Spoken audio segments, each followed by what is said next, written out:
We are looking for a partner with reliable technology, the mindset for process improvement. You can buy hardware at a low price, but you cannot buy the service or the added value anywhere. If it's only a technology provider who doesn't understand the industry, who doesn't understand the processes, it's very difficult. We have a long track record also with Bluetooth. We already decided last year that it's end of life, this technology. ULD becomes an IoT. It should become an active part of our supply chain rather than a passive one. If all the stakeholders are connected to each other, right, and that will take us to the next level. I'm Bernhard Kindelbacher, the CEO of ACL Airshop. I've been 1.5 years with the company, and my background comes from the industry, from an airline, and I'm with the company to make sure that we better understand the customer needs and provide better services in the ULD service management. I'm Josh Jacobson. I'm the CCO of the company, the Chief Commercial Officer. I'm responsible for the global commercial strategy, and I'm looking into what kind of products we offer, what kind of services we offer to all of our customers, and looking into the innovations which come along with that. My name is Harold Elfring, and I'm the Director of Technology, IT Systems and Process Management, which means that I'm responsible for innovation, the normal regular IT stuff, and also process improvements within ACL Airshop. How would you describe the current challenges or opportunities in the general air cargo market? When you talk about the air cargo industry, we are all aware that it's not the most digital one, the most automized one, although it's a very important part in the supply chain. So what I would say the stage, also from the customer perspective I have been before, is that we are missing transparency, we're missing process efficiencies. Today, a shipment needs still from shipper to consignee 6 days, has not really improved. But in order to do this, we also need the technologies to make the processes more efficient. So that's why when you say about ULD tracking or ULD, it's not so much about like the tracking as such, it's about what we do with that. And we are not very good in the industry using data for the benefit of efficiencies, of customer value, of added values benefits to the customer. We come from an analog era and we go to a digital era, which seems when you're flying it's all highly innovative and everything, but when it comes down to the ULD, to the bottom, right, the part of the aircraft which is basically only used for cargo, that's not digitalized at all. What were the main drivers for you to look at such a solution, considering that you're looking more at a process level, but also an efficiency gain? It's almost like what we have seen in the e-commerce, where as a private consumer, you were looking in the beginning for your shipment status. You were excited, you were looking into the status. Over time, it became apparent that's not what the customer needs. It needs that this data is used to make the process more efficient, to have the irregularity managed, and to have a faster response time. So when we look into like the need for the tracking, I found that customers were not receptive to the solutions we were offered. The technology was not as reliable or not perceived as reliable. And all of us, the airline and ourselves, were not using the data to work with that. So I think there it became apparent that it was a standalone solution. So when we were looking for a new need, a new change, it was like, are there better technologies out there? And can we make this technology use for our use cases? So I think it changed from coming from the use cases and using the right technology rather than having technology and then look for a use case. We have a long track record also with tracking ULDs with Bluetooth, but that, I think we already decided last year that it's end of life, this technology, and we were looking for new technologies. Bernhard, was there a specific moment when you thought we need to tackle the visibility problem for ULDs? No, I think it came when I visited the station and looked into their own processes. Think about, we have a fleet of 45,000, which we do for leasing. That's almost the size or even a bigger size than the largest airlines. So I think it's comparable what we have as process challenges as what airlines have. And I watched and I talked to the people about acceptance processes, check process, inspection processes, and there were a lot of like manual processes in there and stock inventory. And the second one came when we had asked customers, or customers asked us how to improve it. It's about like the data in the analytics to reduce the assets, to reduce the fleet size, to know where it is there.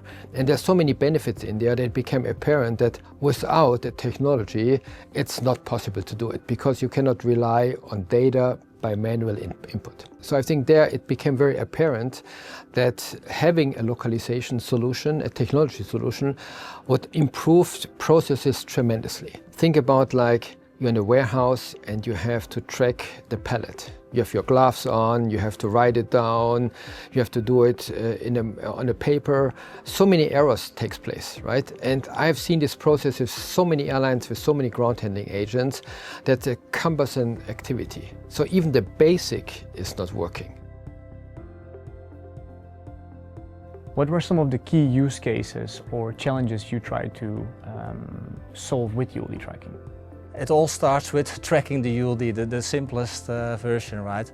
But automating all the processes involved with tracking ULD, that's the biggest use case we have, is maybe the ability to reduce some manpower, the ability to reduce administrative tasks. Like I said, there are two elements in our company. It's the leasing part and the ULD management part. And I think from the ULD management part, which is most important to our customers, is lowering the operational risk, but still reducing the size of the fleet, right-sizing the fleet. I think that's the biggest use case for all of them, right? The ability to do more with less, I really feel that that's most important to everybody. So the use case from the customer side is making sure that there's always availability and no operational risk. So I think the use case is how much data we can do automatically in real time with high quality and then use it afterwards for improving the processes. So I think there's the short-term need and there's the long-term need. And as you said, the long-term need is really to understand from the analytics how can we improve the process. What was important for you when you were selecting a partner to provide the technology service also at the end to your customers? I think the form factor of our pallets, it's a major thing. It's also about the certification, because quality and certification is important. The tracker needs to be in-flight certified. How did you assess the different technologies? So there's a lot out there in the market. You have Bluetooth, you have cellular, you have LoRa. How did you then assess the different technologies that would work best for you? I would like to have a tracker that is independent of a reader, so it works everywhere, even under the ground. That would be the best solution. But again, looking to the form factor and let's say the space that we have on a pallet is very limited. So that's why we started with Bluetooth, and I think with LoRa we experienced much better results, not only for the distance from the tracker to the network, to the gateway, but also about the reliability of the signal, which is very important.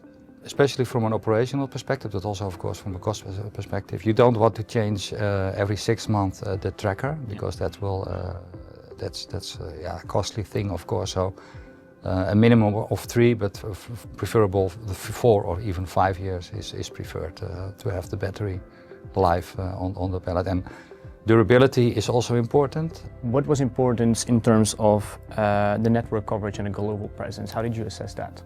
Well, of course it's very important. At least if you don't have the readers or the gateways in place, you don't have a signal, so you cannot track it, or you don't have the visibility of the ULD. So I think with SkyCell's experience already on the market with their pharmaceutical industry and leasing containers, cool containers, that was very helpful. The network was already out there, rolled out by SkyCell for their own business. I think there are now more than 250 gateways already out there on 250 airports. So what technical and operational trade-offs did you make when you were assessing not only the partner but also the technologies?